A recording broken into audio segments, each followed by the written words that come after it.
Assalamualaikum warahmatullahi wabarakatuh. Hai Diva, hai Sania.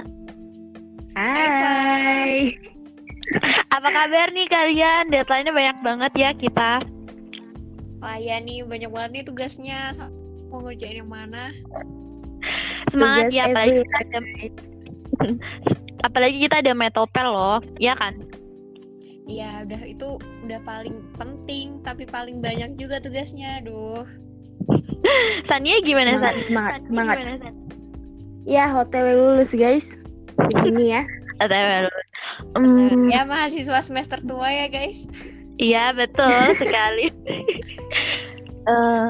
Ternyata di semester ini ternyata kita tetap ambil kelas kawasan ya guys. Kalian ambil kelas Timur Tengah nggak sih? Iya, aku juga ambil kelas Timur Ambil Tengah. dong. Oh, Tarik aja gitu loh bahas di Timur Tengah. wow, iya juga ya. Beberapa kali kalau baca artikel memang Timur Tengah ini adalah gimana ya, negara yang memang dilihatnya makmur, tapi mereka tuh malah sumber konflik gitu loh. Kayak ada something wrong sama mereka nggak sih di saat ada sumber daya alam, tapi tuh mereka malah jadi sumber konflik gitu loh dari negara-negara. Menurut Diva gimana?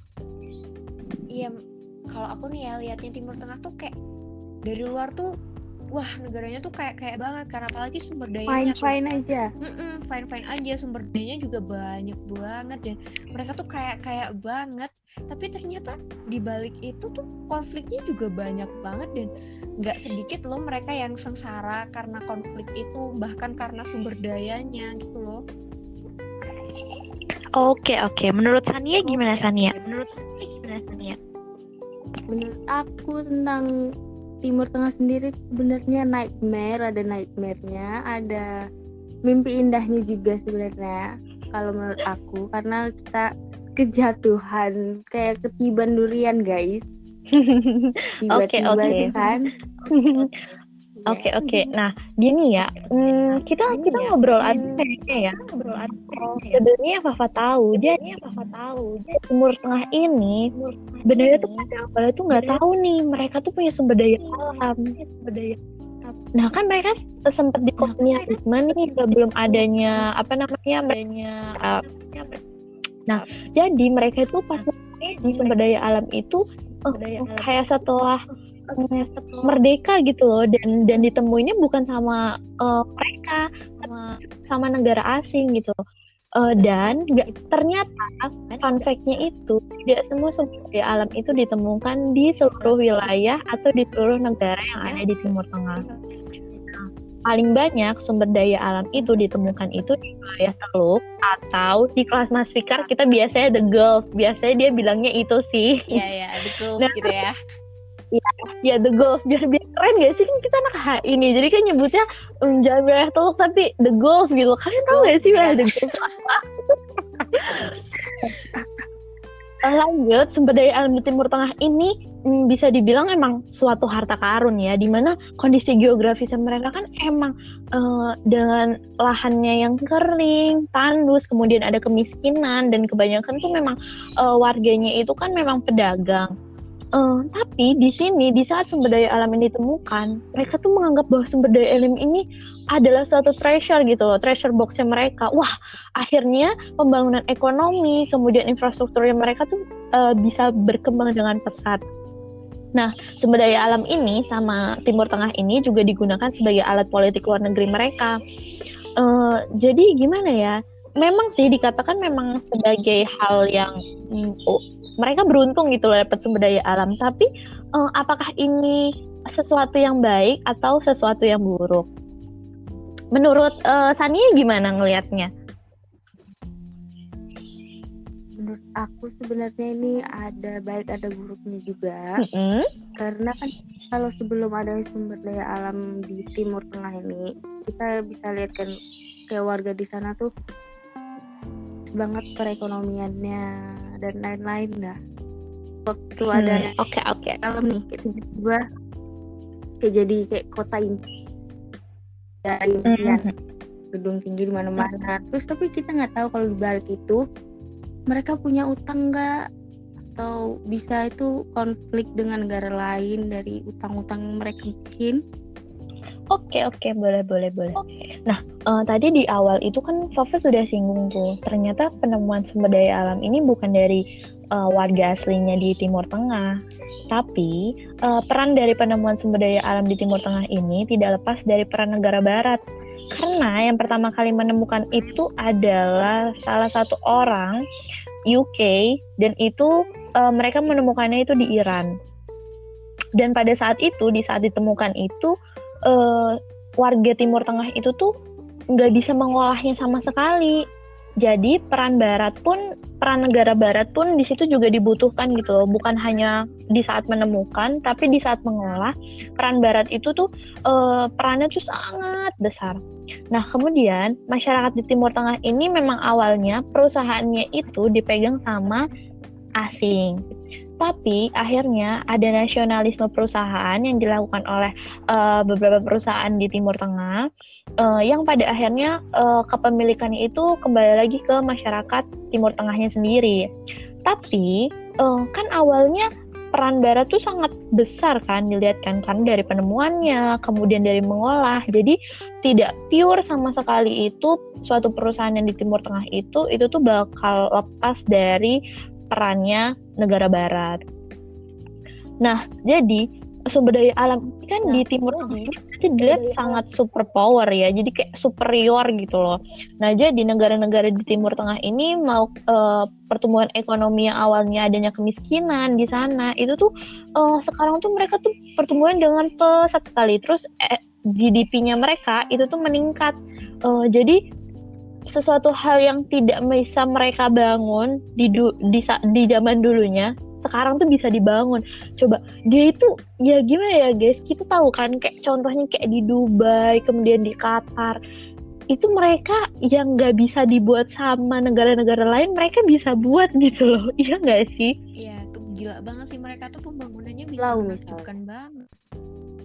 Iya kan. Nah, terus ternyata fun fact-nya, di sana itu mau kerja atau nggak kerja itu ternyata digaji loh guys sama pemerintahannya. Jadi pemerintah ini saking kayanya ya dari sumber daya alam yang mereka miliki, akhirnya tuh pemerintahnya itu kayak manjain banget gitu loh, manjain masyarakatnya. Jadi kalian mau kerja mau enggak, itu dia bakal kita kasih gitu, bakal kita kasih harta gitu, dikasih rumah, dikasih pendidikan, dikasih uang, kayak uang saku lah kayak gitu. Atau enggak kita gimana nih, pindah ke Timur Tengah kah atau enggak? Nggak boleh tuh, kayaknya boleh deh.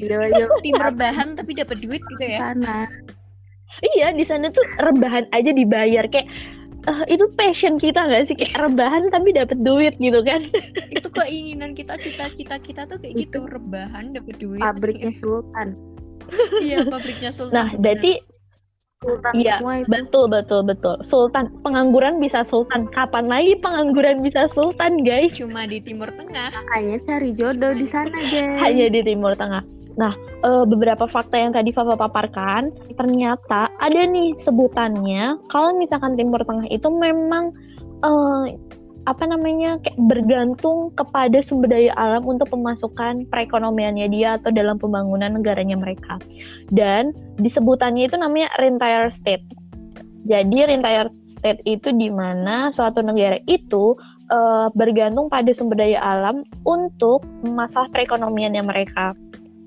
Nah, tadi buat kan kayak pengangguran tadi kan dibayar nih sama pemerintah.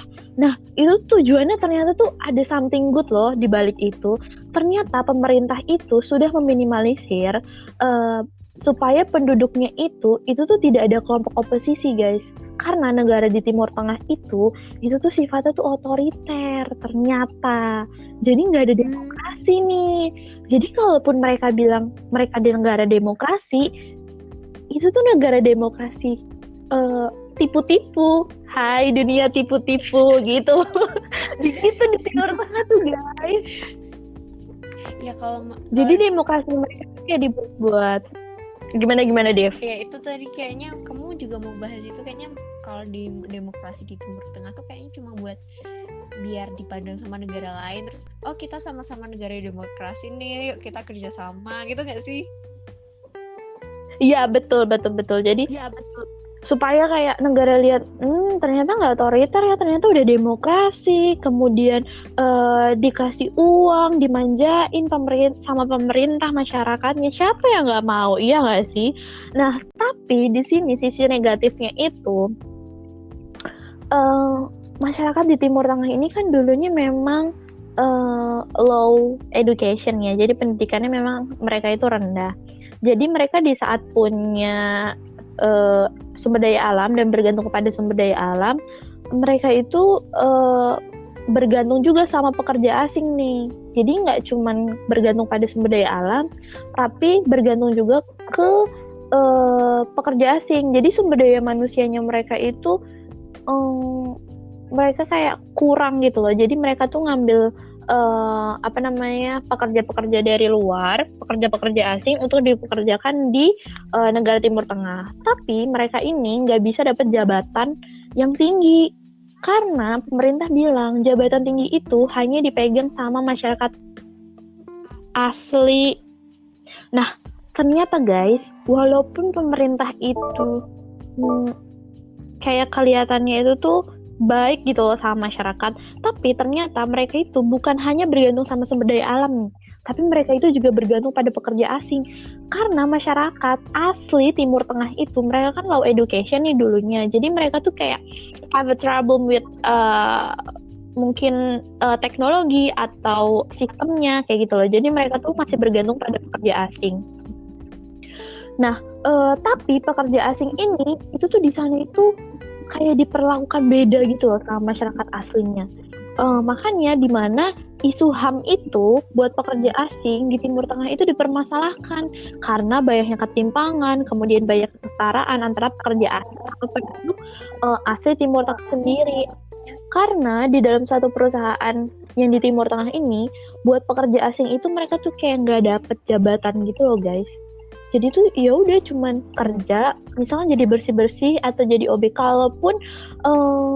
Walaupun pendidikannya pekerja asing ini sama pendidikannya orang yang asli Timur Tengah lebih tinggi pekerja asing, mereka tuh nggak bakal dapet jabatan tinggi.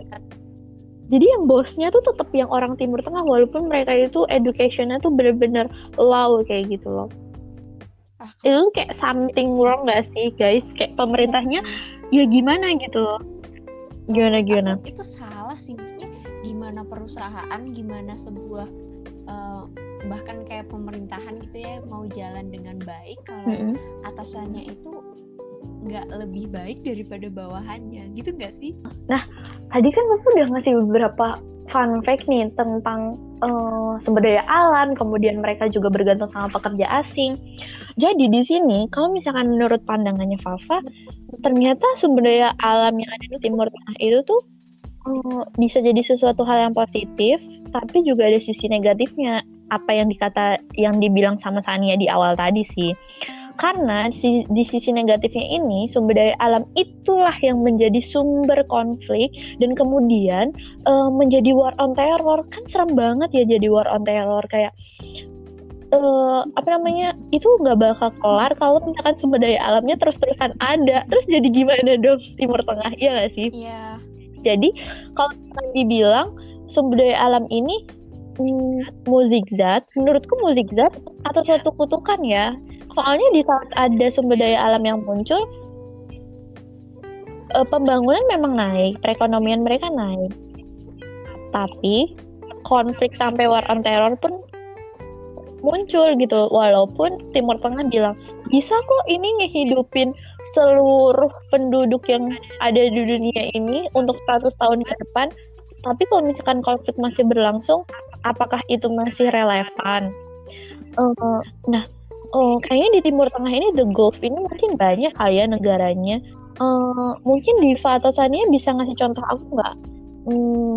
Salah satu negara yang memang mereka bergantung sumber daya alamnya gitu. Nah, gini aku mau kasih satu contoh nih yang aku udah setuju banget sih sama tadi yang udah sama Fafa tadi jabarin kan. Emang Timur Tengah tuh udah sumber dayanya tuh udah paling top deh, pokoknya udah bisa ngehidupin tuh mereka yang bilang bisa ngehidupin warga satu dunia tuh kayaknya bisa sih, kayaknya emang bisa, tapi entah berapa lama ya kita nggak tahu. Nah, salah satu negara yang sangat bergantung dengan sumber dayanya itu Qatar nih. Nah, Qatar itu kan satu negara di the Gulf itu kan. Nah Qatar itu juga betul. Mereka tuh bergelimbang banget, sumber dayanya tuh melimpah banget, apalagi di sektor minyak. Jadi tuh Qatar tuh selalu mempromosikan perdagangan minyak dia ke negara-negara lain gitu loh. Jadi dia tuh adalah salah satu negara ekspor minyak tuh terlari lah, terbanyak gitu loh, ekspor minyaknya tuh terbanyak ke negara-negara lain. Jadi dia tuh juga jadi salah satu negara terkaya nih di dunia, dan dia tuh bisa memenuhi semua kebutuhan rakyatnya kan. Udah kayak tadi yang Fafa jelasin tuh tadi, dia tuh bisa ngasih uang ke rakyatnya meskipun rakyatnya rebahan kan. Dia bisa ngasih uangnya meskipun dia nggak kerja. Pendidikan karena tuh digratiskan semua. Pokoknya Qatar tuh memanjakan dalam tanda kutip loh ya. Semuanya tuh dimanjain sama Qatar. Bahkan nih ya, di Qatar itu orang misalnya aku nih gitu kan, aku nikah sama orang Qatar gitu kan. Amin. Aku nikah sama orang Qatar. Iya. Amin. Aduh, diaminin lagi. Amin. Misalnya nih, aku nikah sama orang Qatar, aku tinggal di Qatar tuh udah langsung dikasih tunjangan rumah sama pemerintah gitu. Sebegitu Qatar tuh memanjakan rakyatnya, sampai rumah dikasih, gaji dikasih meskipun mereka rebahan, pendidikan digratiskan. Apalagi sih yang rakyat Qatar mau dan mereka nggak kesampaian, kayaknya nggak ada deh. Bahkan nih di tahun 2022 kan, Qatar ini kan mau menyelenggarakan World Cup kan, dimana negara-negara lain tuh awalnya kan nggak setuju tuh. Maksudnya gimana kita mau olahraga di negara yang panasnya seperti itu? Qatar kan negara panas karena gurun kan. Gimana kita mau olahraga di negeri?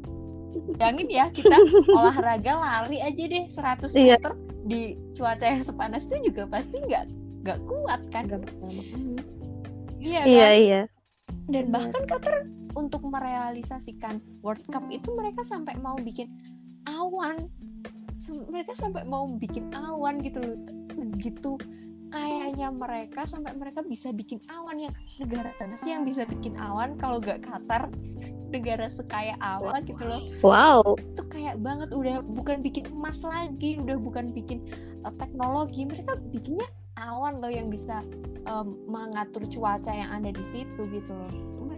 Mereka udah sebegitu kayanya gitu kan, ngeri banget emang.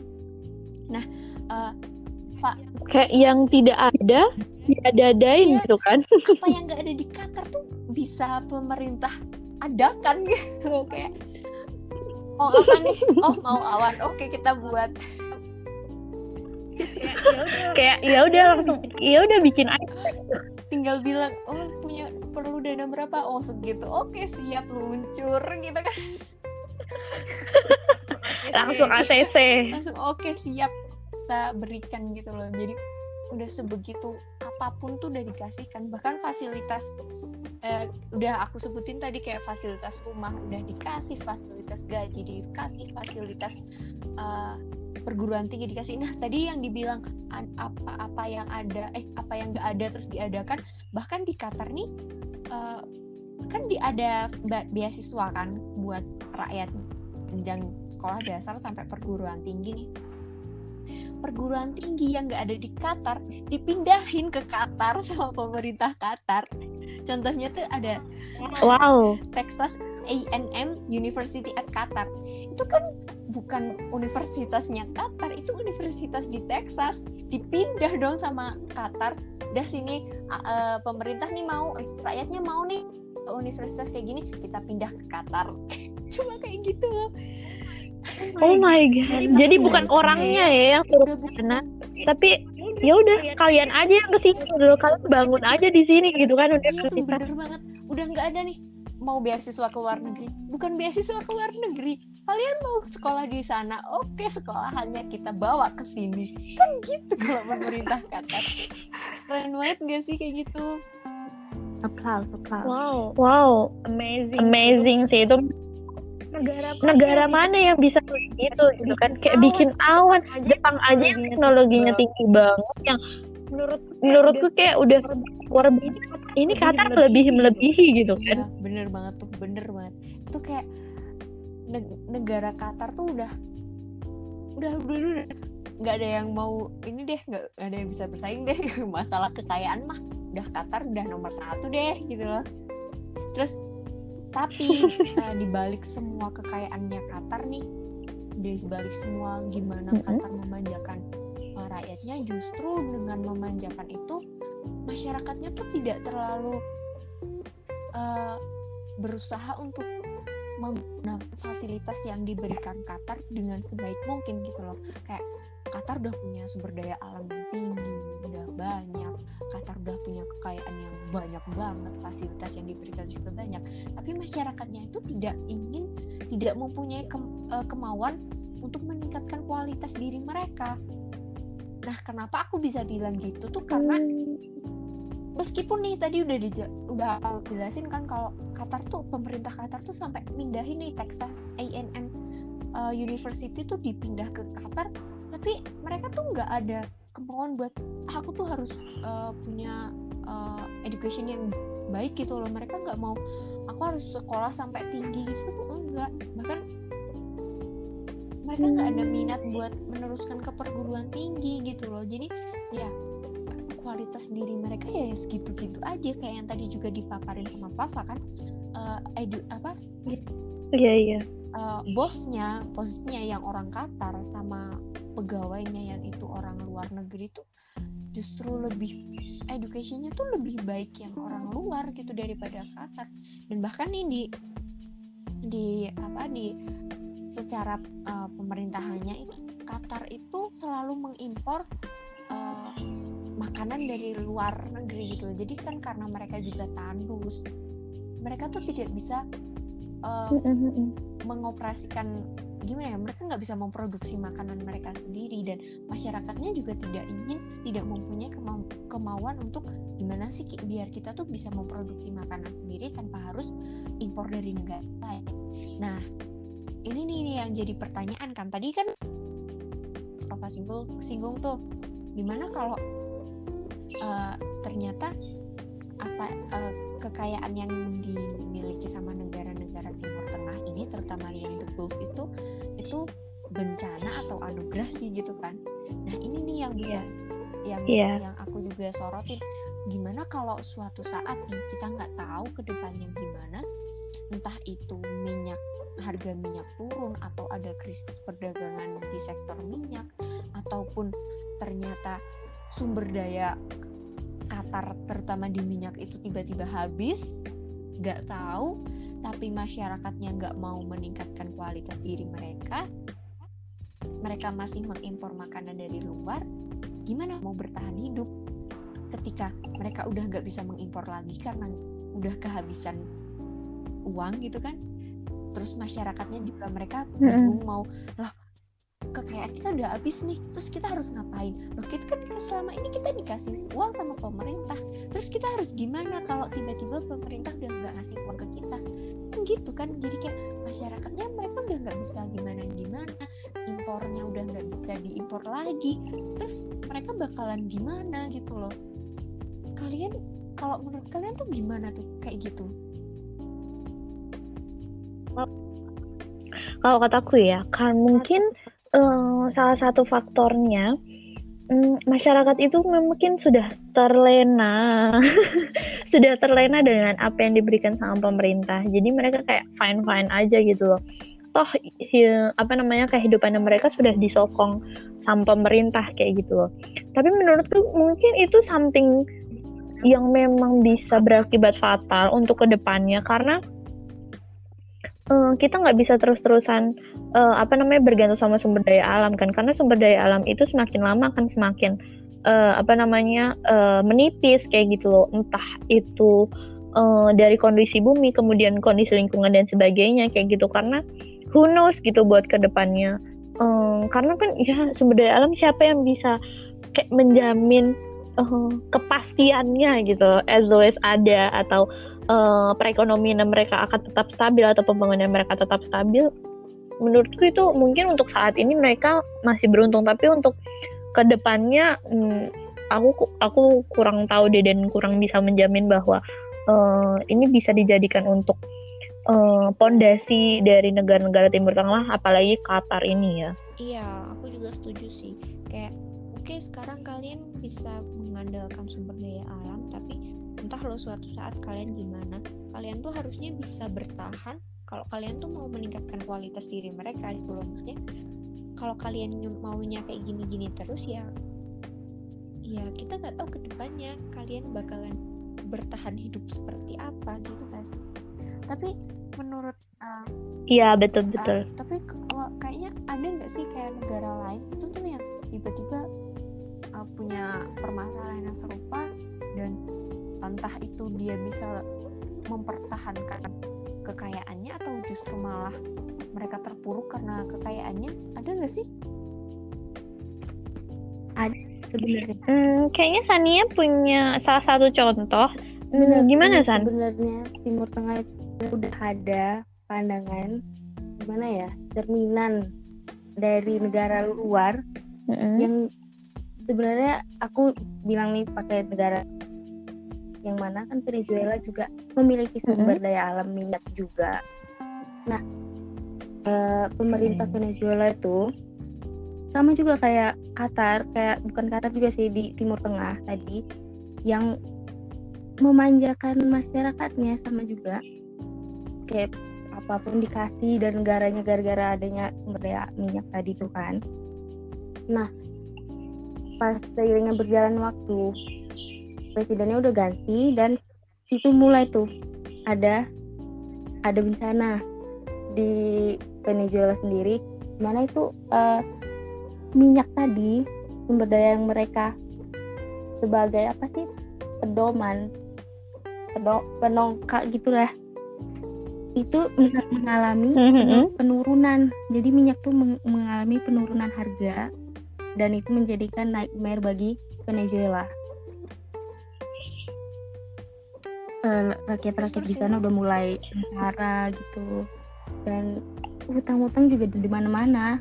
Jadi kayak ini tuh kayak gambaran penting untuk Timur Tengah jaga-jaga kalau Venezuela kan sekarang kayak negaranya itu terpuruk tuh gara-gara kayak ya mereka kehilangan sumber daya alamnya.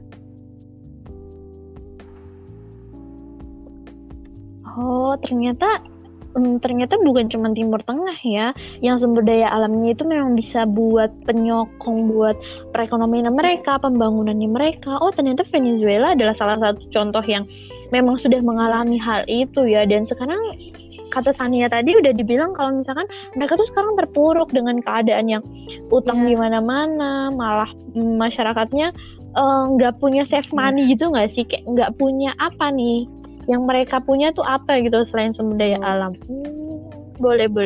Terus Venezuela kondisinya gimana tuh San? Sekarang tuh masih mereka kan udah kebiasaan dimanjain dari pemerintah tuh, dari hasil minyak yang ada, dan sekarang tuh mulai benar-benar turun banget. Jadi kayak mereka mereka mulai menyesuaikan diri dari perekonomian yang ada seadanya. Lapang hati. Timur Tengah kita sendiri. Boleh.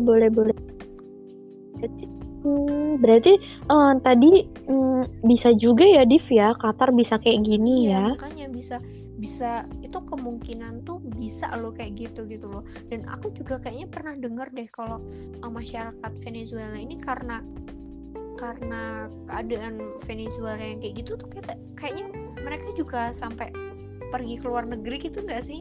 Kayak mereka benar ya, udah nih negara ini udah nggak bisa ngasih apa-apa nih buat aku, mending aku mereka pindah kan. Iya, benar, mereka tuh sampai pindah, bukannya terus jadi mereka mau membangun negaranya, justru malah mereka pindah gitu loh. Oh iya ya, mungkin solusi dari masyarakatnya mungkin gitu ya, kayak yang wah kita udah nggak bisa nih bertahan hidup di sini, pemerintah udah nggak bisa ngasih apa-apa, yuk kita pindah ke negara luar. Tapi kalau misalkan tidak didukung sama yang tadi dibilang Diva, memperbaiki kualitas diri, kemudian mendapatkan pendidikan yang lebih baik, itu mungkin salah satu poin minus ya.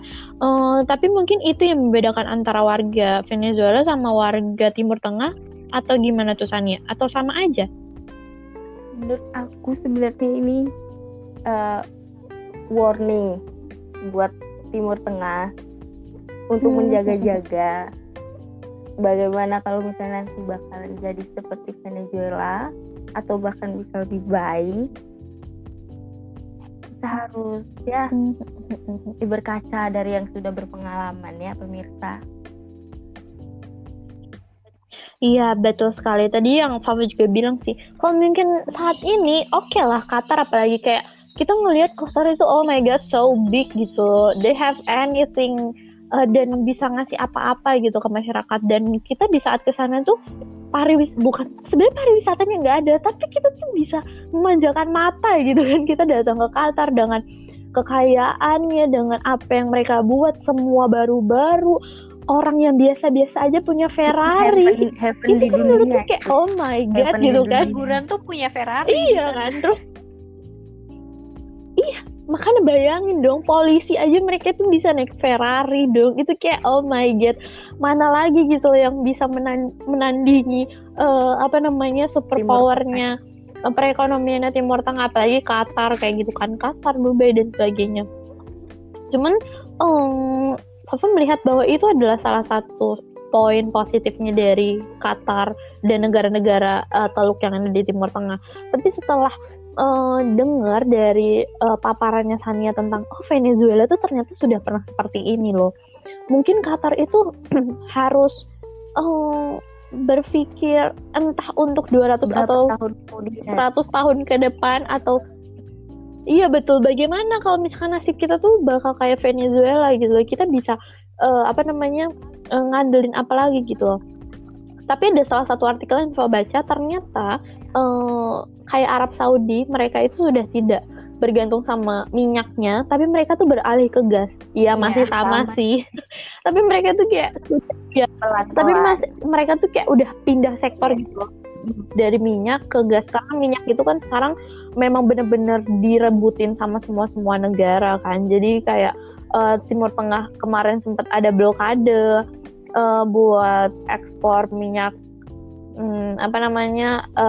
itu minyak buat ke negara-negara lain. Akhirnya negara-negara lain protes gitu loh. Terus harga minyak dan naik, kemudian turun, nggak stabil dan sebagainya.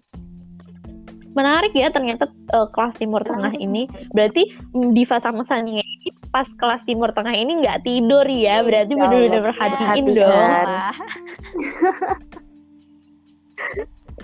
Karena dari tadi kita sharing ini, data-datanya tuh kayak open minded gitu loh. Kayak ternyata tuh membuka pikiran Fafa kayak gitu. Dari apa yang Fafa dapetin, ternyata ada contoh yang bisa di-compare gitu. Apa sih yang bisa di-compare antara Qatar sama Venezuela? Dan Venezuela ini sudah jatuh bangun dan sekarang dia remuk-remuknya kayak gitu loh. Dan si Qatar ini masih di atas dan harus melihat ke bawah seharusnya. Apa sih yang harus bisa dilakukan? Entah memaksa masyarakatnya untuk mengambil pendidikan, atau pemerintahnya harus kayak gimana. Apalagi ternyata Timur Tengah itu tuh banyak pemerintahan yang melakukan korupsi. Ya itu dari sumber daya alam itu dilakuin korupsi. Coba saking banyaknya tuh uang, saking banyaknya itu sumber daya alam itu dikorupsi dong. Bisa jadi salah satu faktor yang bisa jadi itu mendorong Qatar tuh menuju ke Venezuela masa depan gitu loh. Maksudnya benar.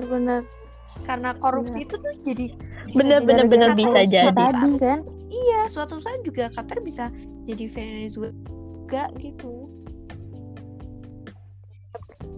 Iya betul. Oke.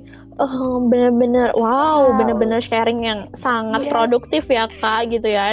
Isu sama topik itu sangat berbobot gitu loh. Kita udah nggak mikirin Indonesia mau kayak gimana nih, tapi kita langsung mau ke Timur Tengah gitu kan. Soalnya kalau misalkan kita bisa kalau misalkan kita bisa pindah negara, ya why not gitu kan? Kita mencoba something yang baru dan oh my god, di Qatar apa-apa ada gitu fasilitas. Kita nggak usah keluar kemana-mana gitu kan. Hello, kita mau beli Ferrari aja asal beli gitu kan.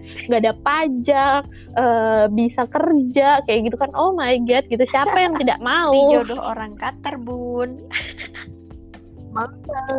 Amin. Oke, habis ini aku tutup aplikasi orang ini bisa biar bisa kenalan. Baiklah, terima kasih ya Diva sama Sania udah mau sharing sama Papa malam ini tentang topiknya yang benar-benar wow banget, baru happening kan. Siapa yang tidak butuh minyak, siapa yang tidak butuh impor atau ekspor minyak gitu dari Timur Tengah, karena negara-negara itu si Timur Tengah ini menjadi pusatnya nih dari sumber daya alam yang memang dicari sama negara lain. Tapi ya itu, kita harus ingat ada sisi positifnya, ada sisi negatifnya. Gimana ya habis ini? Aduh, masih banyak backline ya guys ternyata. Dicukupin hari ini aja, mungkin besok kita bisa sharing lagi mungkin ya di kelas kawasan yang lain, atau kita bisa membicarakan topik yang lain, atau kita bisa bahas isu-isu yang ada di Timur Tengah lainnya. Kalau gitu semangat ya guys, jangan lupa ya. Close the door gak nih? Iya, close the door. Wassalamualaikum warahmatullahi wabarakatuh.